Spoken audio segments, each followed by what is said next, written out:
Ano po, I'm from Santo Cristo National High School and ngayon, yung nararamdaman ko is mixed emotion kasi kinakabahan ako pero nauudlot kasi hindi pa naman yung ngayon na laban. So, hindi siya tulad dati, 'di ba, na yung simula ng opening, tuloy-tuloy na kagad na laban. Ngayon kasi naudlot siya and pang isang araw na pagitan bago yung laban mo. So, ako ngayon, parang may part na kinakabahan ako kasi last year ko na rin nasasali. Pero more on enjoy na lang din. Kumbaga kung ano yung maging outcome nung DSSPC, mag-e-enjoy na lang ako. And yun lang. Thank you.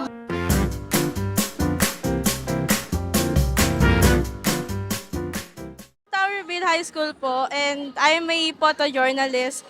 Ang nafe-feel ko po ngayon is medyo kabado na, medyo cool lang.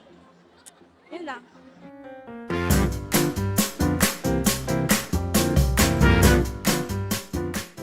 Po si Cassiopeia Angelica Piaviles from Heroesville Elementary School and yung nararamdaman ko po ngayon is super excited po lalo na po sa contest natin bukas and ready na po at sobrang saya ko po na nakasali po ulit ako dito sa Campus Journalism. Ayun lang po.